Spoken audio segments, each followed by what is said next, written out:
Hey, what's up, guys? Bloody Jacob here to bring you my weekly review of Showtime's Penny Dreadful. This week we've seen Season 3, Episode 4, which is called A Blade of Grass. Ooh. My favorite episode of the season so far. I think this was the best episode of the season so far. I'm just going to say that right off the bat. Penny Dreadful is so good every week, so damn consistent. I've said that, I don't know how many times, time and time again. I'm still calling it the highest quality show on TV, really. That and, the 100, the originals, perhaps. But this episode I really loved. It was really focused, really condensed, and just sort of zoomed in on this, not singular, but sort of this one story that they wanted to be told. And I really appreciated that, and this reminded me a lot of a couple of episodes they did in Season 2 and Season 1. In Season 2, I think it was an episode called The Nightcomers. I think that was episode 3 or 4. Let me just check real quick. I should know this. I think I was pretty close anyway.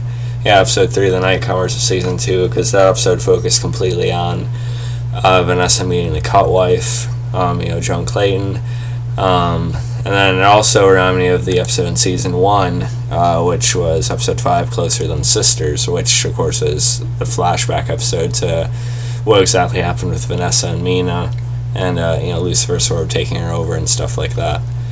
And those were two of the some of the strongest episodes of the series, because it was such a focused story, because it was so focused on, particular moment between certain characters, or a huge moment in the past, or something like that. It really gave Eva Green the chance to really just, again, show her acting chops. Eva Green's, just completely phenomenal with her acting. She deserves all the Emmys in the world for this.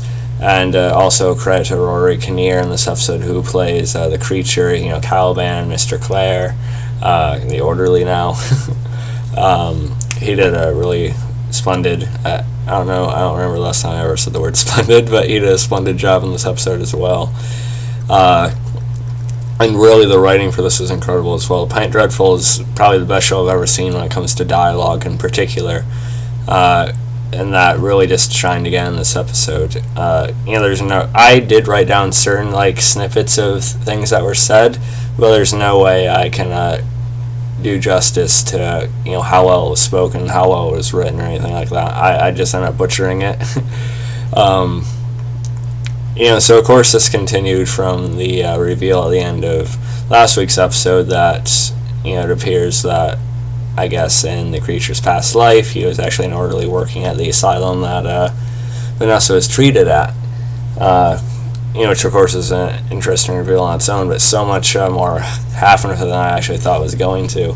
I don't know, I expected anything less from the show, but some people are going to be a little bit, I see people complaining about this episode, it was so slow, I wanted to see what was going on in the present and stuff like that.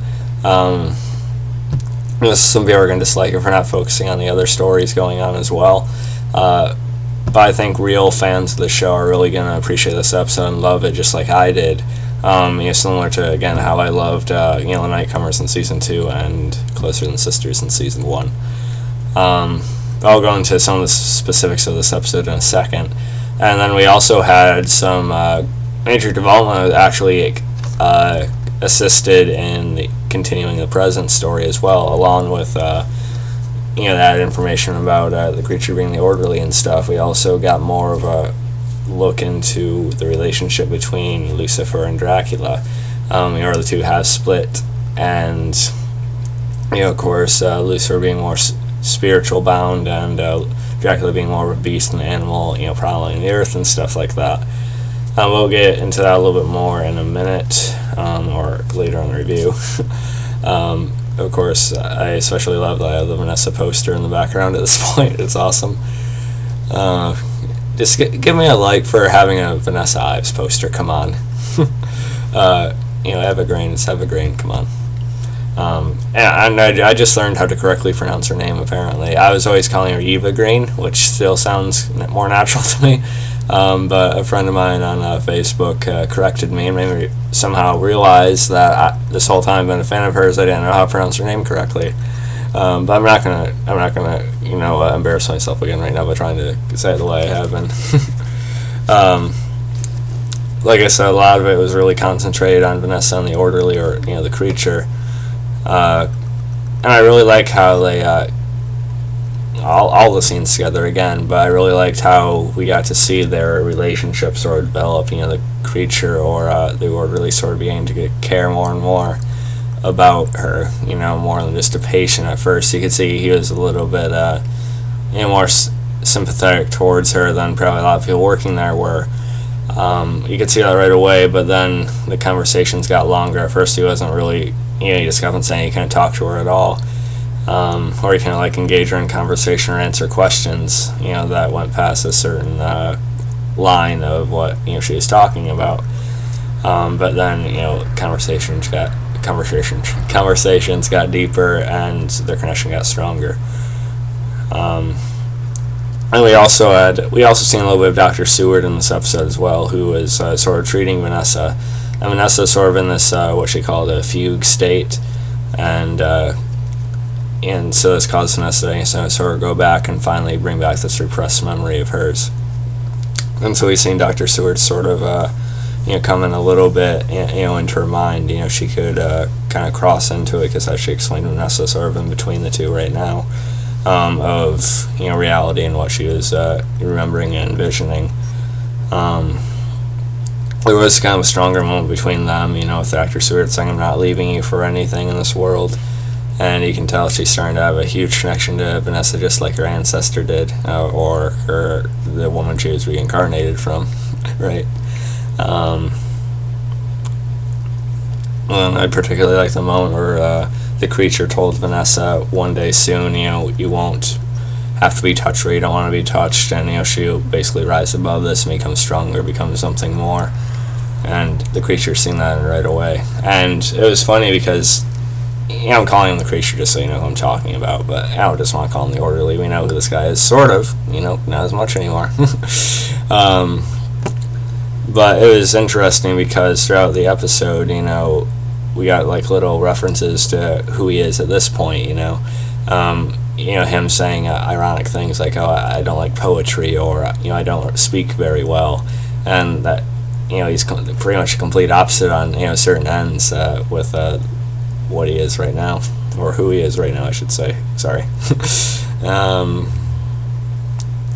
So I like that. And he also mentions his Christmas, a particular moment with Vanessa is in there. And then a moment that I didn't really expect necessarily, but it kind of makes sense now. They actually end up sharing a kiss as their connection just grows so deep and layered. They almost kind of get into it a little bit more than that too. Vanessa does kind of strip down. We get to see some stuff, which again wasn't unpleasant, I'll admit. It is Eva Green, so it was nice. Okay, before I get too creepy, which I'm sure I already did, but moving on. He ends up stopping her and warning her of the surgery. Going into her skull, and we've seen flashes of this back in season 1. We've seen at least part of what Vanessa went through, so this is just before that, so we knew that she was going to have to go through it anyway with this. And we get a blade of grass named mentioned. They say the title of the episode, fun. But it turns out to be Lucifer sort of trying to get closer again, sort of having her see him as someone in her life, or someone she knows and stuff like that. It did get a little bit confusing as to when it was Lucifer talking to her and when it wasn't. But eventually it goes back, and apparently, it was at least after the point of the creature asking Vanessa, why Lucifer would be interested in her and stuff like that. It did get a little bit confusing for me, but that could be because I went to bed after 5 a.m. last night for some reason, so I am kind of tired. Yeah, I'm pretty tired, actually.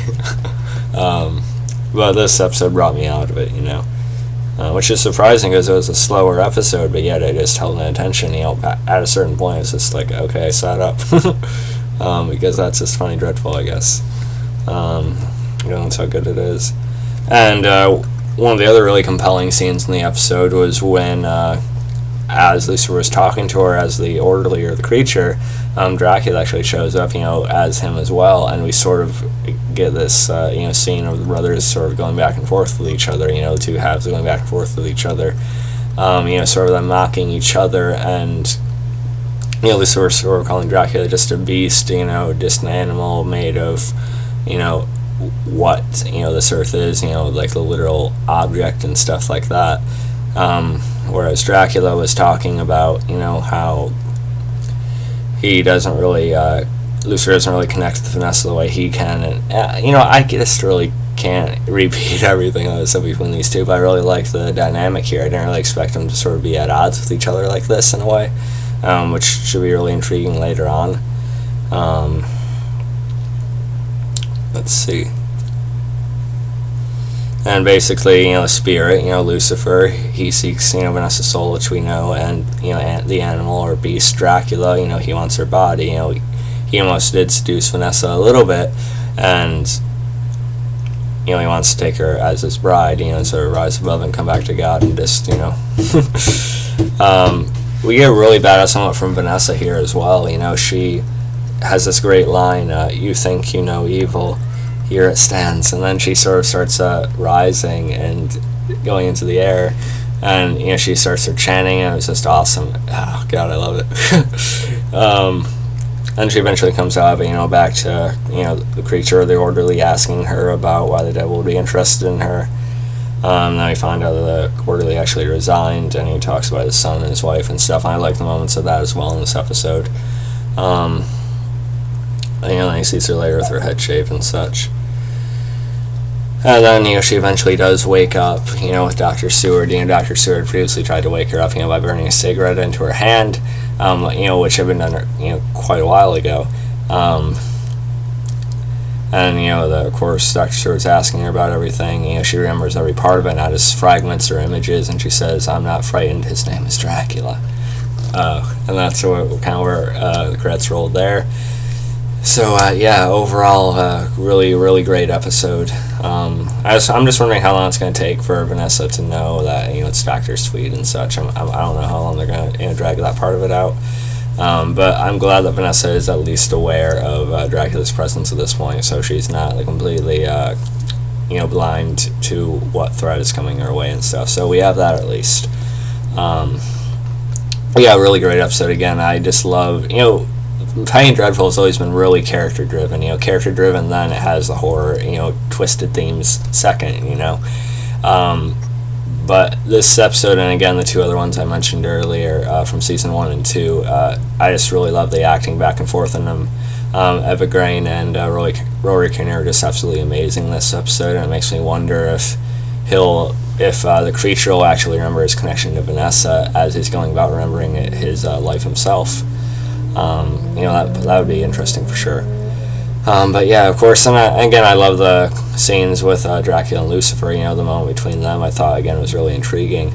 But yeah, overall, great episode, probably, in my opinion, the best of the season so far, and it really makes me eager to see where they're going to go with the rest of it.